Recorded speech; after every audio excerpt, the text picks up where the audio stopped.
Welcome to the Quotivation Podcast. Together, we will unlock inspiration, one quote at a time. Your host is one of America's top emerging public speakers. He is a former semifinalist in the World Championship of Public Speaking and is an expert motivator.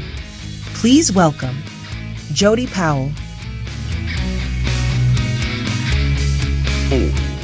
Welcome to another exciting episode of the Quotivation Podcast, where we are unlocking inspiration, one quote at a time. I'm so glad you're here. I hope you've had a wonderful weekend and you are ready. You are recharged. You are set to head right into this next week to accomplish the goals that you have set forth, to blast through the things that are preventing you from achieving those goals, those roadblocks, those things that pop up during the middle of the week that we weren't prepared for, that have thrown us for a loop, that maybe has sent our world into chaos.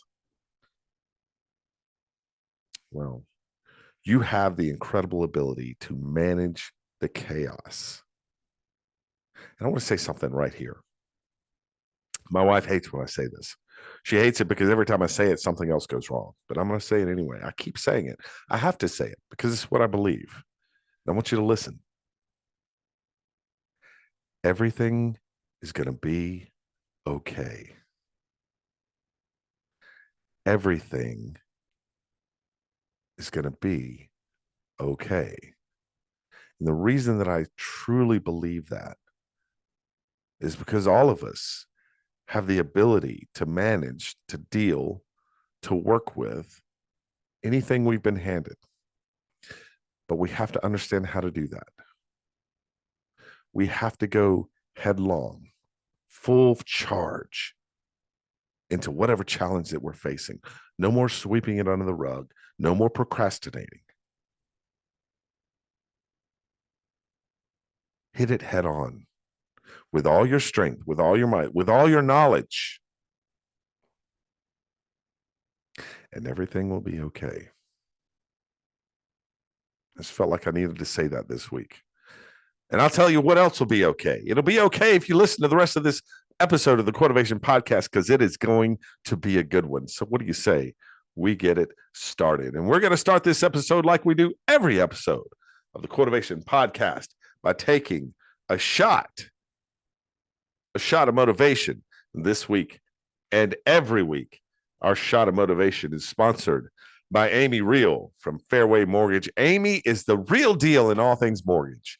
You want to ask her about all of the specials that they have. They have wonderful deals at Fairway for veterans in their Patriot loans. They have the cash guarantee program that'll make a cash offer to buy your home if it doesn't sell before the allotted time period. That removes the contingencies to buy. Maybe you're thinking about refinancing. You're hearing a lot about that in the news today, refinancing with interest rates, what they're expected to do, where they're going, what's going on. Amy can walk you through that entire process. She has the knowledge, she has the skill, and here's the most important part. She has the integrity to give you the very best deal, to put you in the very best spot so that you can own your home and accomplish your dreams. So you want to give her a call today. Her phone number is 864-310-9337. That's 864-310-9337. You can also email Amy at amy.real, that's REIHL, at fairwaymc.com. Amy Real. She's the real deal in all things mortgage. And her NMLS number is 486-620. And as always, thank you, Amy, for your continued support of the Quotivation Podcast. All right. Well, let's get to it. Let's take our shot of motivation.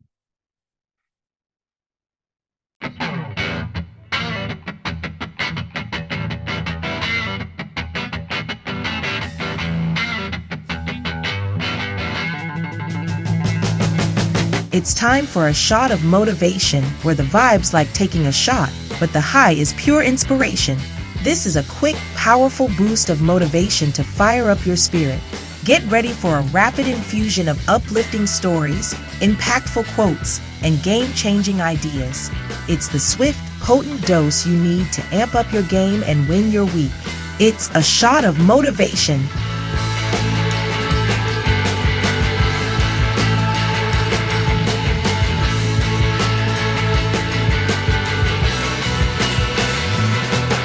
I want to talk to you today about something that really touches the core of our being, something that shapes our thoughts, our actions, and really how we interact with the world. Self-esteem. Now, self-esteem, I think, is the foundation of our confidence. It's that quiet force that tells us that we're worthy and that we're capable and that we deserve happiness. But today in our world, we're filled with constant comparisons, societal pressures, and of course, that never-ending quest for a lot of us for perfection. We're exposed to it. We see it everywhere. We see the pictures in the magazines that have been photoshopped to look perfect, to wipe out the blemishes, to shape down the muffin tops so that we think perfection in how we look is tied directly to who we are. And oftentimes when we look at the constant comparisons, the societal pressures, the quest for perfection, our self-esteem takes a beating because we can't live up to those things. No one could or should have to live up to those expectations. So then where do we find the motivation to build and sustain our self-esteem? Well, I think the first place that we have to look, it's very important that we start here, is to look inward, to look within ourselves. The journey to a healthy self-esteem begins within ourselves. It's about recognizing our intrinsic worth. It's about recognizing the independent, the fact that we're worthy and that comes from within. It's not someone else saying it. We need to block out the noise. We need to keep the opinions of others at bay for this first step. This needs to be ours. This needs to be yours. This needs to be your exploration within your soul. You also need to block out the voice that's in your head telling you that you're not worthy, or that you're not perfect, or that you're not slim, trim, fit, and cut. Whatever it is that you're seeking, there's a voice inside of us that has been ingrained in us that we've allowed to enter into our mind that will tell us that we're not worthy. We need to shut that voice up. Shut it out of your mind. Shut it down as we look inwardly, because then as we start to look inwardly, we'll begin to understand that you're unique. You have your own set of talents, experiences, perspectives, and that we should celebrate that individuality. Reflect on your achievements. It doesn't matter what they are or how big they were or how small they may seem to you. Celebrate them. Every step forward, every challenge you overcome is a testament to your resilience and your strength. Embrace your imperfections. Recognize them, see them, accept them. It's easier for us to recognize our imperfections. It's easy for us to see them. Very few of us have learned to accept them, because those imperfections, that's what makes you human. Self-esteem is not about being perfect. Can I say that again? Self-esteem is not about being perfect. It's about being perfectly you. That's what it is. Self-esteem is allowing you to be the best version of you that you can be. And it allows you to recognize what the best version of you can be looks like. Because it's not perfection. None of us are perfect. We're all broken. But as the old saying goes, as the old quote says, broken crayons still color. Look inwardly first to find your worth because it's there. Don't allow your mind, don't allow that voice in your head to tell you that it's not, because it is. It is there. Shut that voice out and truly concentrate on looking inside your soul and finding your self-worth. And if you start looking deep into your soul and you start feeling like there's nothing here, I can't find anything, I knew there wouldn't be here, then you haven't shut that voice out of your head. That's an external perspective. Don't sabotage this. It's too important. Shut that voice out. Look at it from an objective, unbiased perspective and find the things within yourself that God has placed there. They are there. Look inwardly. It's only after you do this and you recognize the talents and the wonderful things that are within your heart and your soul that you should then look outwardly. Surrounding yourself with positivity, people that we associate with play a crucial role in shaping our self-esteem. Seek out people who uplift you, who support you, encourage you. Those are your true friends. Those are your mentors. They see potential in you.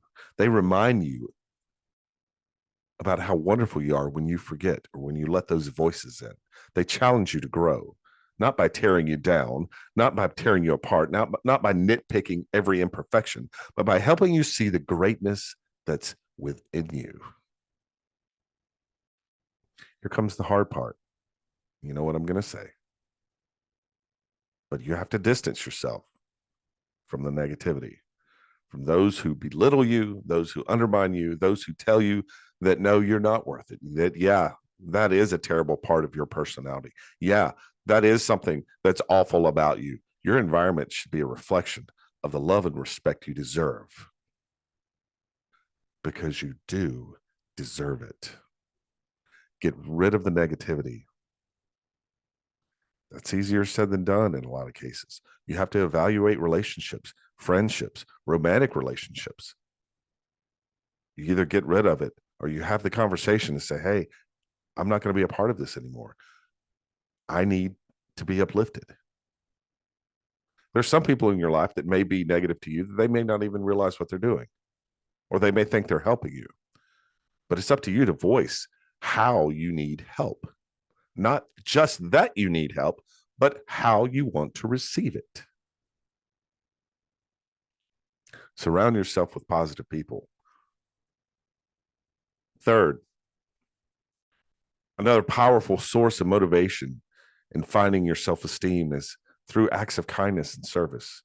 You can't help but feel great about yourself when you're helping other people. It reinforces our own sense of purpose, our own sense of value. Volunteer, offer a helping hand, simply be there for someone who's in need. And you'll be amazed at how that boosts your self-esteem. It reminds us of our ability to make a positive impact in the world. And I don't care who you are, what's in your heart, what you think, what you believe, what you know, there is not a human being on earth who would not feel good about themselves after helping someone in need. It's part of who we are. It's our DNA. It's how we're wired as humans.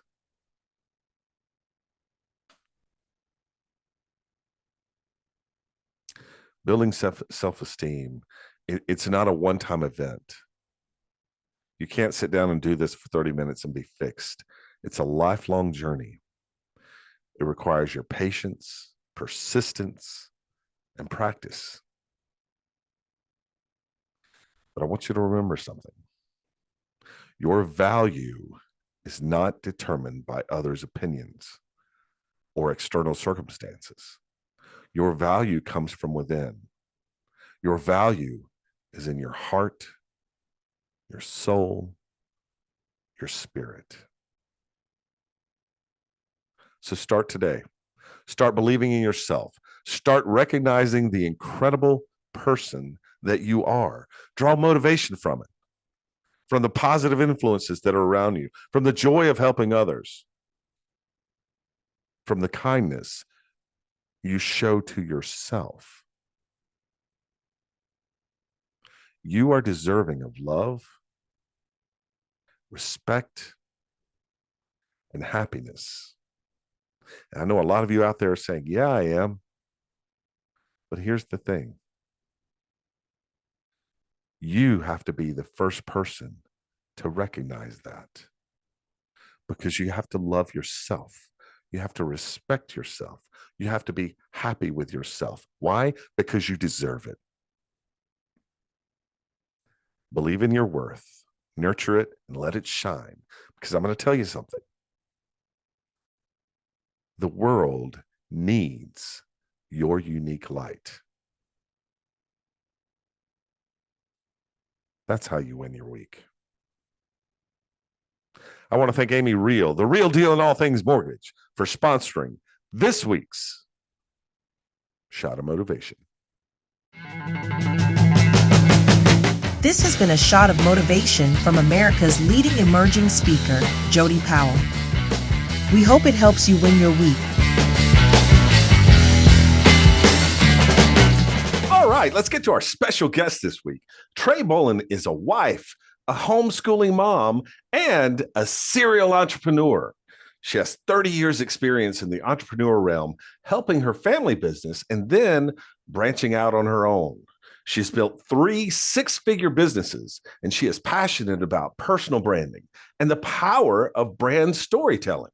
She loves to serve and help others and is always looking for a way to make connections and better the lives of those around her. Please welcome to the Quotivation Podcast, Trae Bohlen. Trae, how are you?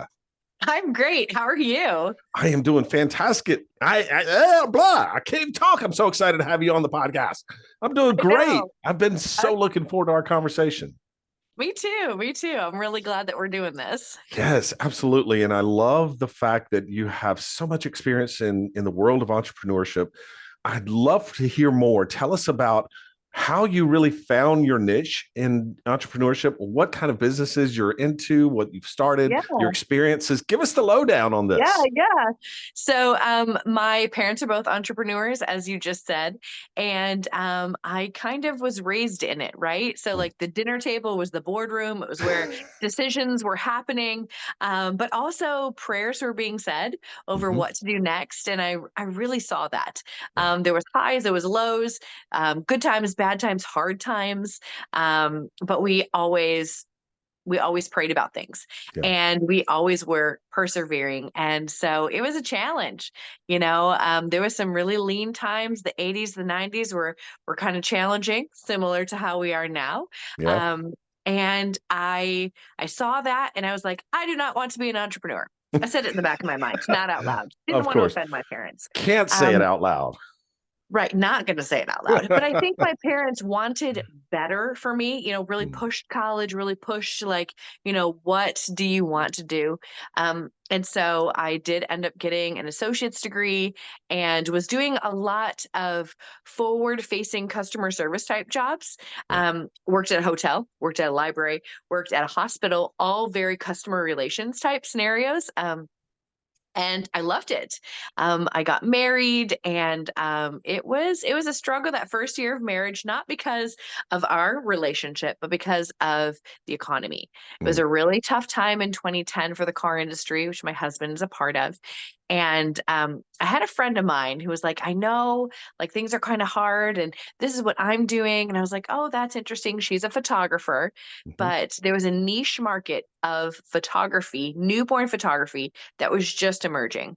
And she was like, you're kind of crafty. You could probably make little outfits for babies for the photos only. And I was like, that's interesting. I tried it. I gave it a go. That was my first company. Devoted Knits. Grew the business. I was not a great knitter. I am not a great knitter, but what I am good at is relationships, which is what my mom's good at, connecting with people, serving them, helping them. And so I did that business, and that was my first business that I did grow to six figures. It was a really exciting time for the industry as it was growing. I was growing, and it was really fun. I ended up having grannies that were knitting for me in nursing homes. It was Oh, really wow. great.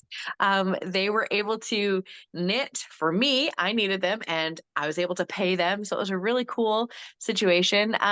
But as things grow, things change, things pivot. I pivoted into photography, and I really love photography, doing newborn work, of course, maternity, family. Kind of discovered brand photography, which was really interesting because I was like, wait a minute, I've been doing this already. I've been like promoting my business, promoting myself. Sure. So personal brand, yeah, that really resonated.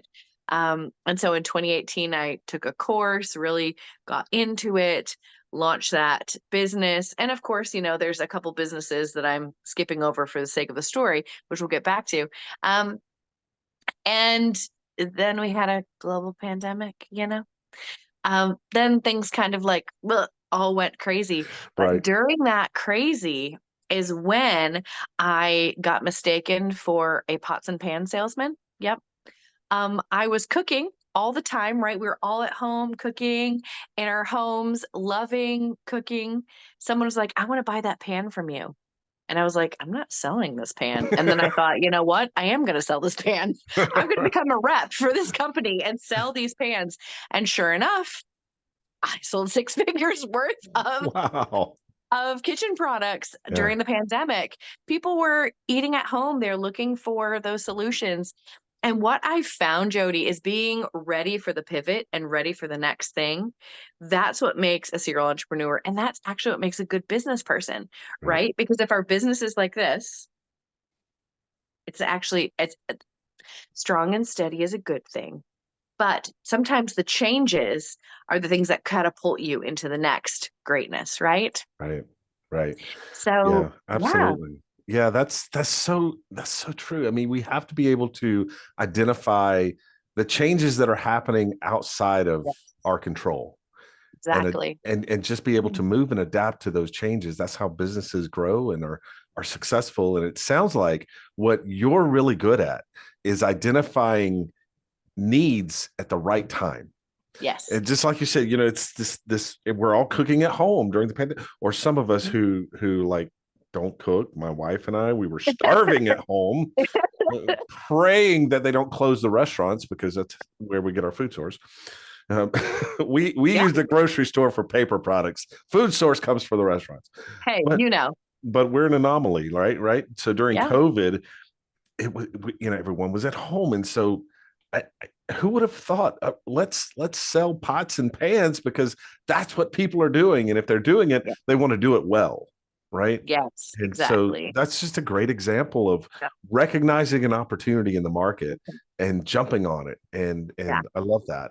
I want to go back a little bit. You mentioned the newborn photography. Yeah. Now, tell me that we're talking about like the big hands holding the little I baby. am talking about that. That's Oh, exactly what I'm talking love that. about. That is fantastic. So Yes. as you went through that process and I can just see the little grannies knitting, they've got an assembly line at the I nursing know. home, right? It was It's so great. great. So how did you make the decision to transition from providing the outfits to doing the photography? What went through your mind to do that? Math. I can only knit so much, Yeah. and the grannies could only knit so much. Um, and I recognized that there was a bottom line, right? Mhm. Yeah. And I could only sell that outfit for as much as I could sell that outfit. Mm. Um, but if I was the photographer taking the photo, there was actually more money to be made there. But Sure. also there's a service to provide for those families Yeah. of that moment in time that is going to be captured forever. I know it sounds so cheesy, but honestly, when you're a parent, and I wasn't a parent at that time, Mhm. but I have younger siblings, and that newborn stage is gone like that. So It quick. is so quick. And here's the thing, you're delirious during that time. You are not thinking straight. You do not look nice. Let's be honest. It's not a pretty time. Yep. But what if there was someone like me who said, hey, come to my studio. I'm going to take this beautiful picture of you and your baby and your significant other and your family. And it's going to be this moment that's Mhm. captured forever of probably one of the most hardest things that you will ever go through.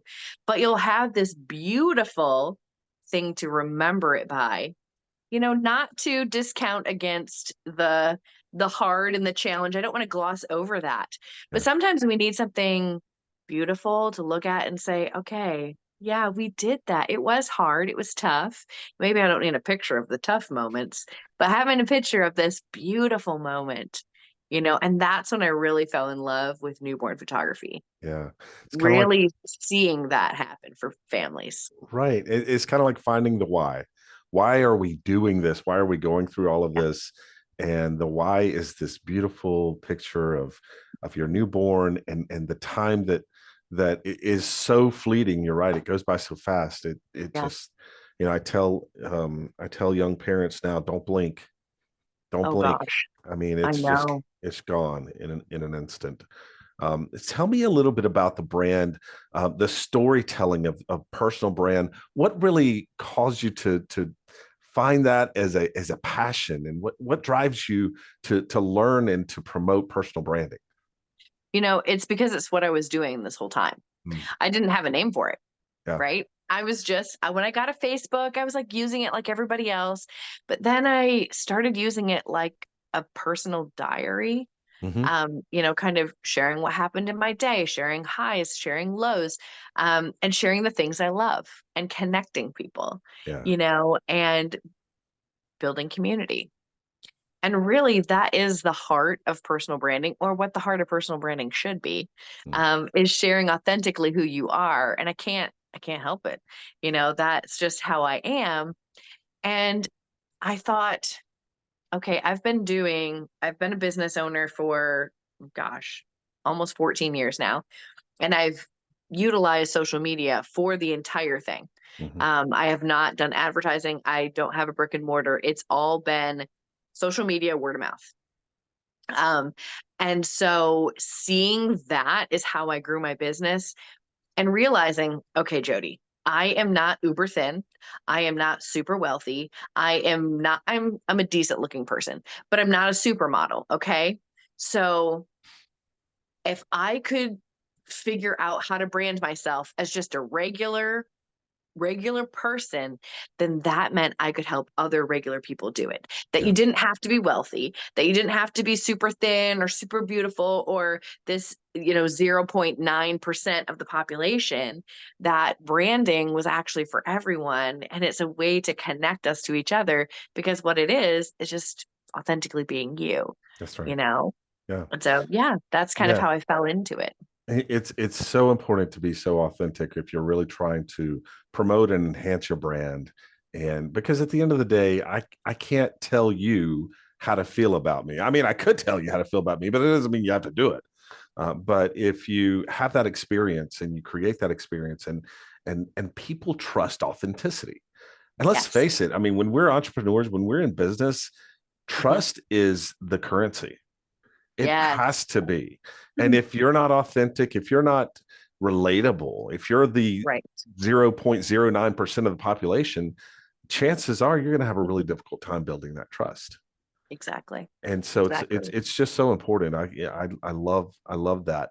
And you're connecting people right and left here. Tell me a little bit about Step Up Referrals. This sounds really interesting, and I want to hear about it and how it's going to grow and the vision you have for it. Yeah, so it's actually not my idea, so I don't want to claim it. But I was brought on by the founder, Maury Renee, and I really caught her vision.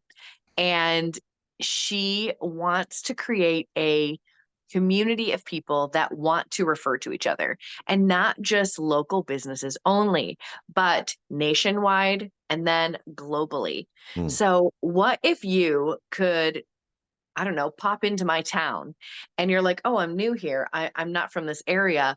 What businesses are in the area that are referral based, Mhm. that want to be pay it forward businesses and that want to network with others? If you go to stepupreferrals.com, you can click on a location and see all of the businesses that referral based, that want to network, that want to pay it forward in business. That's a business that I want to check out, Yeah. you know? And so when you say pay it forward, like a pay it forward business, explain to me what that is. Yes. So a pay it forward business is someone that's looking for an opportunity to create growth for others. Mm. When the two of us get together, there's always a third person that's winning, not just us in our relationship. Because I'm always trying to think of who could I introduce to Jody? Sure. Who could I bring into this that's not connected to Jody, that needs to know Jody, or that maybe this person that you need to know them? Yeah. When I introduce myself to somebody and we chit chat and we talk and I'm at an event, I always end by saying, is there anybody here that you think I should be introduced to? Mm. I would love to meet who you think I should meet. Yeah. And it's been such a fun way to then be led around the room. And I don't have to go, oh, who should I talk to next? Right. I'm getting introduced and they're telling me all the fabulous things about Betty. And I'm like, oh my gosh, yes, we should be connected. I can't wait to see where this connection goes. And that's what I mean by pay it forward, Yeah. where it's not introspective. We're always on the out Mhm. looking to do good for others. Yeah. Yeah. And what a great networking tool that you just gave. I mean, people ask me all the time, what are some things I can do to meet more people and to network and grow my network? And so many times I hear people say, well, I just go on LinkedIn and I hit connect. And they're like, why? What are you doing that for? Yeah. It needs to be personal. It needs Yeah. to be intentional. Like, what are you trying to accomplish? And so I love that technique, and doing it at the end of a conversation. Who do you think Yep. I should meet? Knowing now everything that I just told you, who should I Yes. meet? What a fabulous way to network the room. I love that. And you know what? It's because usually while someone was talking to me, I was already thinking of who I should introduce them to. Sure. Right? Because as you're getting to know someone, it's resonating, things are happening, and maybe you name drop someone or maybe you don't. Maybe it stays in your head and you're like, oh, that'll make a good connection. Yeah. And so I'm just drawing it out. I'm just asking for it, right? Yep. Yep. And the great thing about that is the person that you have in your mind to introduce them to stays top of mind. And Yes. you have suddenly created value for yourself with that person, and it just multiplies. And so it's, once that flywheel starts to turn, it's Yeah. not that hard to Right. connect and network. Right. Right. And I also think too, I'm not trying to be selfish. Mm. I want to, who can I connect you with? Like that's a fun game that I feel like I'm always playing in my mind of like, oh, this person totally should meet that person, and as I meet more people, I can do that more and more and more. Yeah. And you just never know where that leads. I mean, there's so many opportunities that come through connections. Even doing podcasts. I've met so many people Yeah. and had the opportunity to do so many things that I never thought I would do. And it really wasn't why I started the podcast, but it was a Yeah. great result of it. And I think God opens doors and God puts people together, and somehow it's always just perfect timing as well. Exactly, exactly. Everything always happens when it's supposed to. And I've definitely seen that on my journey in entrepreneurship, that I usually have an agenda and a goal and a plan, and it's good to have those. But sometimes, almost often, it doesn't always happen that way, and Yep. just being more open-handed with things and saying, okay, God, what you're going to have happen is going to be what happens, and bringing the right people. Sometimes I think, oh, I'd love to have that person as a client, or I'd love to work for that person. Sure. And then it doesn't happen. And then you're like, oh, I'm rejected. But what if rejection is actually protection? It usually is. It Yeah. usually is. Absolutely. I love that. Well, Trae, I want to dive into the quote because I love this quote. And I also love who it comes from. Um, if you could read the quote and Yeah. tell us who said it and why it's so inspiring for you. Yeah. So the quote is from C.S. Lewis, and he states, "If I find in myself a desire which no experience in this world can satisfy, the most probable explanation is that I was made for another world." And, I think that is it just resonates so much with me because of how our world is right now. I think there's hurting. I think there's brokenness. I think things are hard. And maybe not even just in this pocket of time, in this year, in this day, in this month, but always, Mm, And I think instead of feeling the emptiness, let that emptiness create something within us that cries out and says, is there more? mm. Is this all I was created for? Just to live and then die, or just to be in this state forever? And we could talk about suffering, we could talk about challenges that people overcome, but I truly believe we are made for more. And it's those hard times that pull out that yearning within us. And I think we have that God hole that can only be filled by God. And so a part of who I am is always looking to connect people back to God. Yeah. Yeah. It's what I love about this, and what comes to mind with this quote is that I think there are some of us who will feel an emptiness. And I think most of us have an emptiness. And at some point in some time in our life, there's an emptiness within our soul, within our hearts. And it can do one of two things. It can create misery, or it can create longing. We will long for something that we either we miss, or that we don't even know. Sometimes we don't even know what it is that we're longing for, but there's Yeah, something more. I know there's something more. right. Or we can look into this abyss, this emptiness that's in our heart, and be dismayed, and Hmm. and really just fall into the trap of being empty instead of longing to be filled. And Yeah, I think there's a yeah, difference between being empty and then having a longing to be fulfilled. And it just draws this out that yeah, it leads you to, okay, well, if there's nothing in this world that's going to fill this void, hmm, then there has to be something more than just this world, because this void yeah, is still here. yeah. Well, and I think of how mankind is always pushing the boundaries of discovery. Sure. Right? We're like, okay, Christopher Columbus discovered the new world. We're like, what else is on Earth to conquer? Let's go into the ocean. Let's go to the Arctic. Let's go to the moon. Let's go to space. Let's conquer. Let's find. Let's search. Yeah. And I'm like, I think the thing that we're searching for is God. Mhm. That is the longing for the more. It is a longing for the more, and a longing for understanding, and a longing for knowledge. And some people will find that knowledge, and then some people will create that knowledge. And so uh, the question is, do you believe in the creator? And do you believe that there is more out there? Do you believe that there is this universal plan that God has created? Yeah. Or do you kind of fill in the blanks for yourself, and Hmm. say, oh, well, there was this molecule that evolved, and then there were Yeah. two, and then there were three, and all of a sudden here we are. Right. So it really is. And what I love about God, and what I love about particularly Christian faith, is that it is completely a choice. It's Yeah. not forced. It's not predestined. It's not Yeah. anything that is put on someone to say, you have to believe this. God doesn't want to force us to come to him. He longs to be found. and Right. and which I think is just it's fascinating. Um, so as we think about this quote, and I love the second half of this, by the way, the most probable explanation is that I was made for another world. And so you can look at that in a variety of ways. I think as a Christian, you look at it as, I wasn't created for this broken world. Yeah. And so I was made for something more.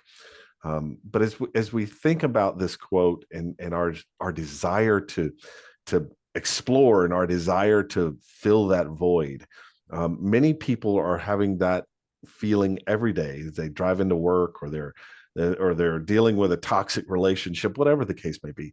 How can people take this quote and apply it to their lives so that they can potentially win their week? That's what I love for people to do. I love people to win their week. And how do you do that? You win a moment, you string a couple of those moments together, you've won your day. String a couple of days together, you've won your week, and you've moved yourself toward whatever you're trying to achieve.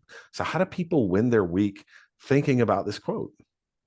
I think people are going to win their week by thinking about this, is that we're not without hope.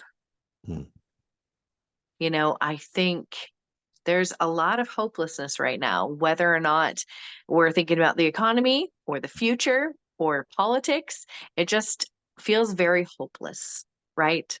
But I think if we embrace, especially like what you're saying at that end of that quote, that we're made for more, Mm-hmm. and that our focus is not on the emptiness, but the focus to be on then we must be made for something more. Right. And I think if we're curious, God says that he wants to be found, that if we seek, he will be found of us.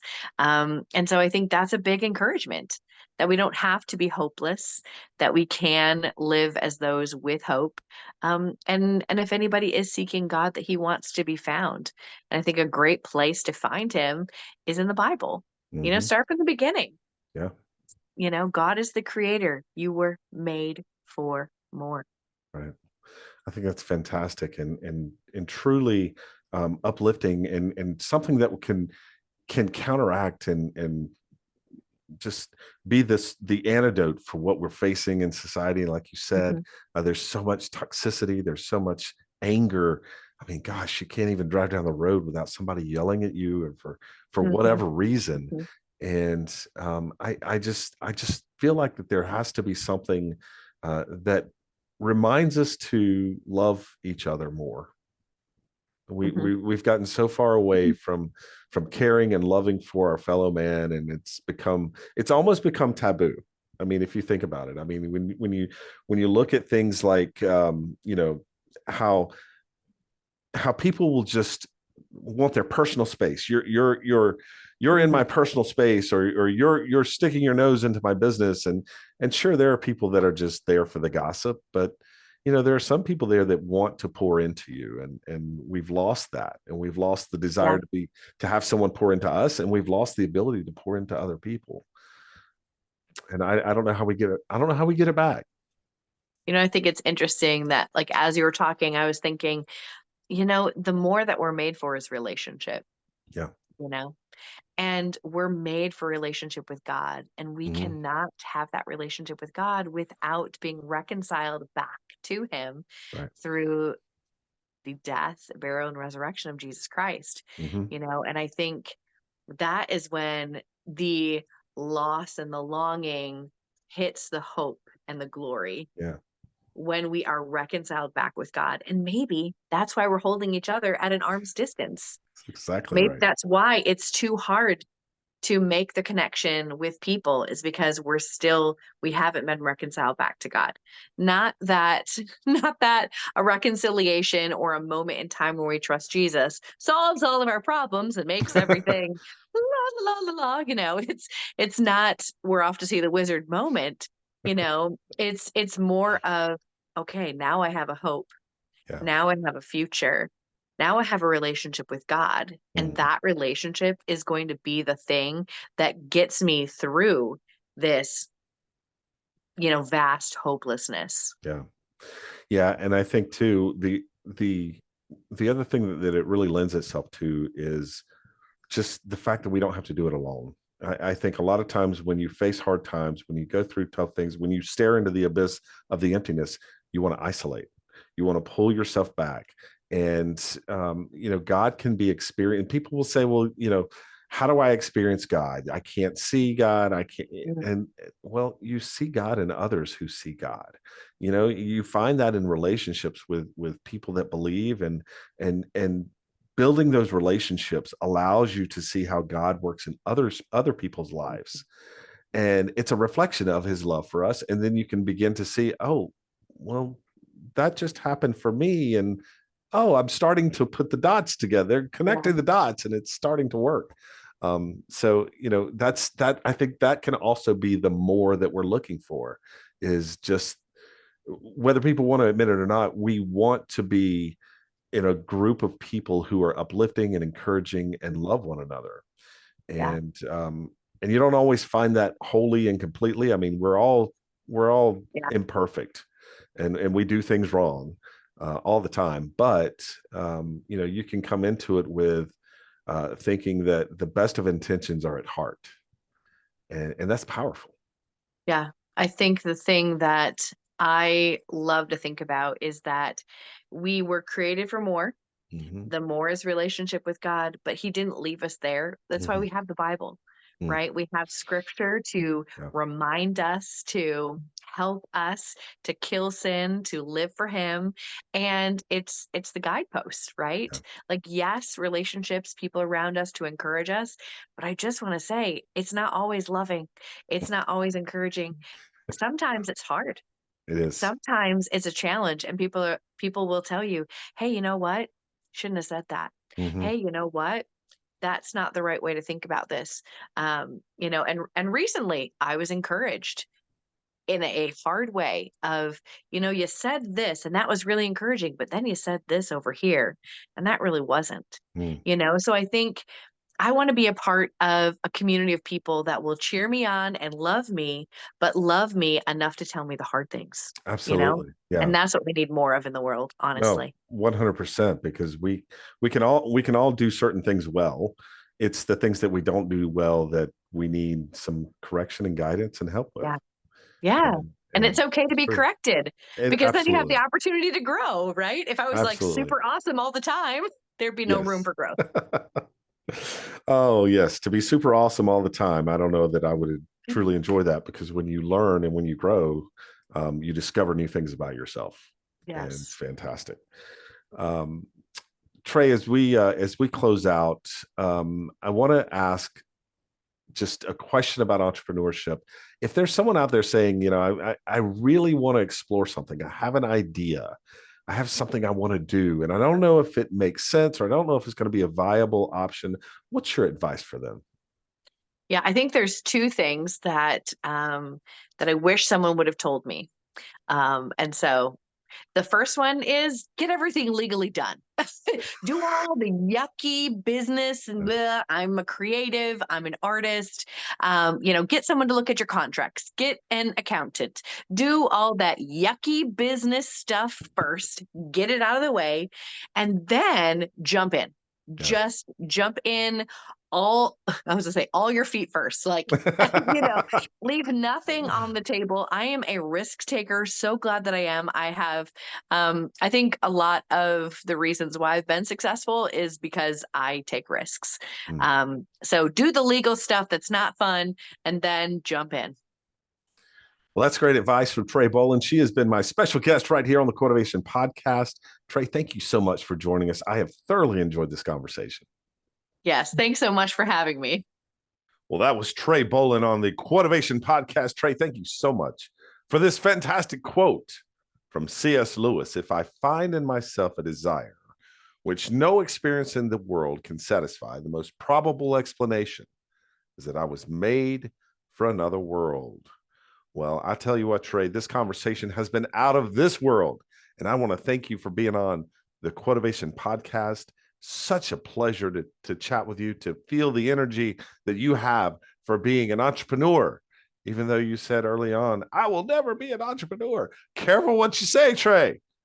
That's great. But that was Trae Bohlen, ladies and gentlemen. Just a fantastic individual, a wonderful entrepreneurial mindset to be able to recognize needs that people have at certain points within human history. Even the fact that she was able to recognize that there is going to be a need during COVID for really high quality kitchen appliances, pots and pans. People are cooking at home.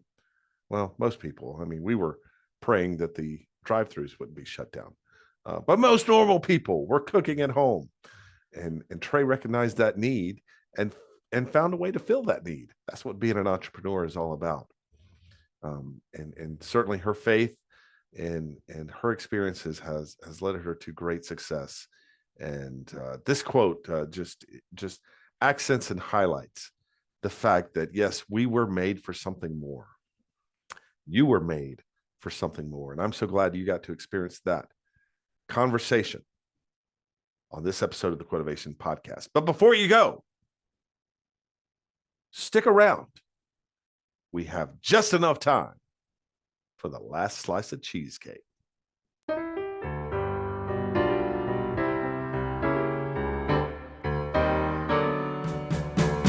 How about some dessert before you go?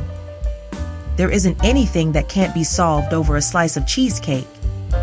So before we wrap things up, sit back, relax, and enjoy the last slice of cheesecake.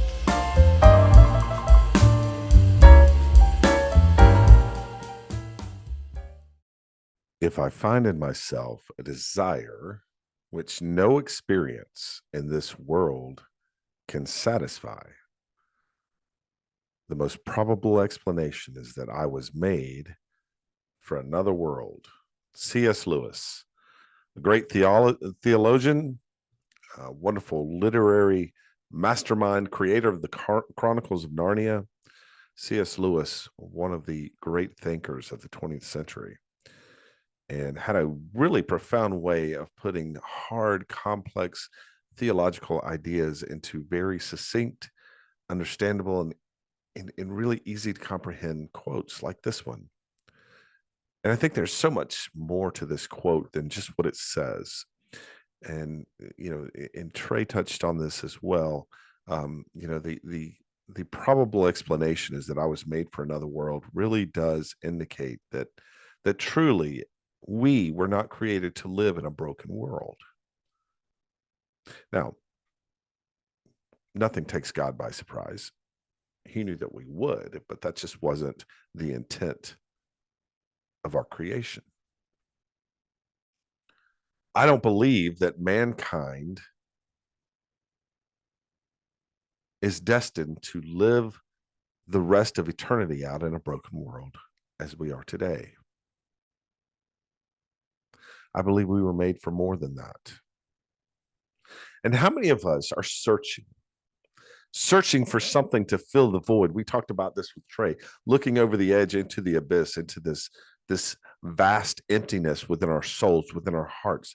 Maybe it's been left there by losing a loved one or losing a relationship, or maybe it's been that vast emptiness has been left there because our identity, what we put our identity in, has been ripped away. A lot of times we put our identity into what we do, what our job is, who other people see us as. Those things can be taken from us. And if our identity is in those things and they're taking from us, there is a void that is left. And we find ourselves searching for an experience to fill that void, to satisfy that desire. As C.S. Lewis says, the first part of his quote, if I find in myself a desire which no experience in this world can satisfy, we all are looking for those experiences. And a lot of us are not going to find those experiences in this world, because the satisfaction, the fulfillment that comes from having that void filled, those voids can only be filled by a higher power. And so C.S. Lewis says the most probable explanation is that I was made for another world. And believe it or not, we were. That's what I believe. There was evidence of that in Adam and Eve. They were in another world. They lived in a time when the universe wasn't broken, that sin had not been brought into the world.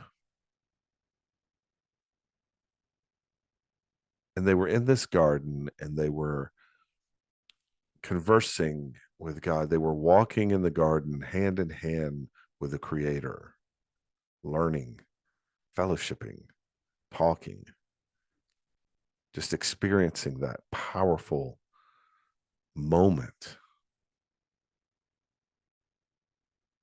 And then the fall happened. things were broken. And there was a gap placed between mankind and God. And if you're a Christian, you understand and you believe that Jesus Christ filled that gap. But the world is still broken. The work to be done to create what was, to restore what was, has not happened yet. And so as we go searching into this world, as we look for those things, we find in ourselves desires to be fulfilled. And we may not even understand where those desires come from. They were placed there. That's what we were talking about earlier with Trae. There's this longing that is there. We long for something. And a lot of times we long for something that we can't even explain what we're longing for. A type of love that simply can't be found in this world. And we look and we try to satisfy it. And sometimes, it comes back to the old song, the old country song, looking for love in all the wrong places.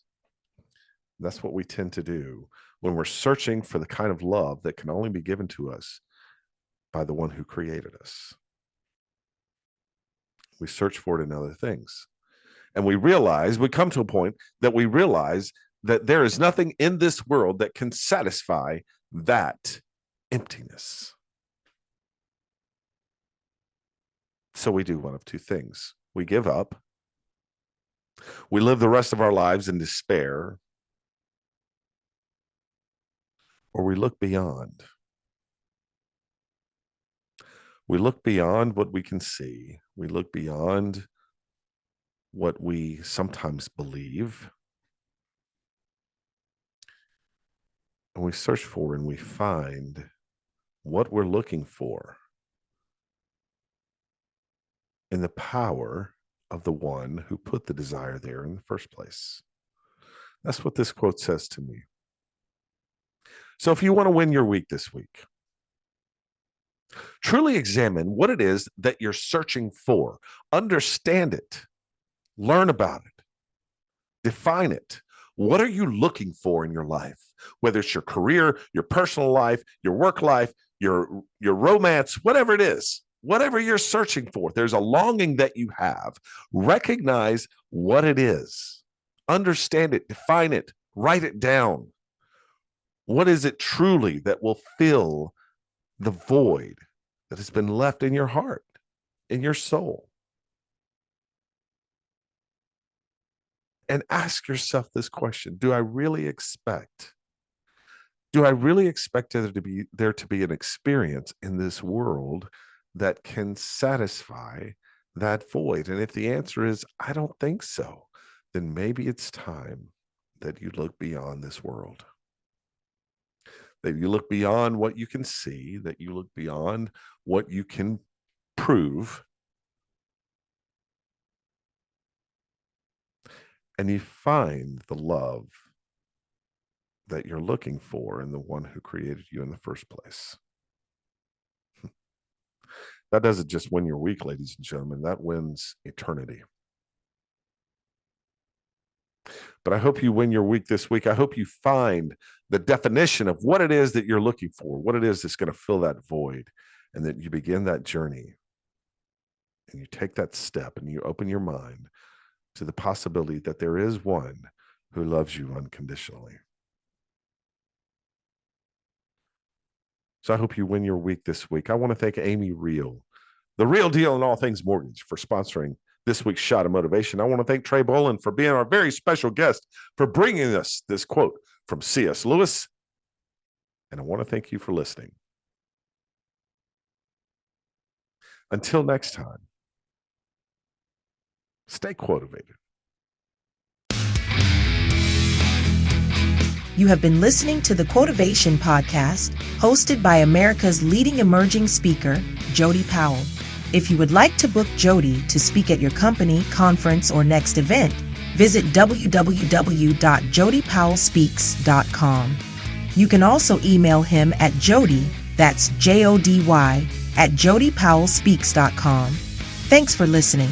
Don't forget to like, share, and subscribe to the Quotivation Podcast. And remember, stay quotivated.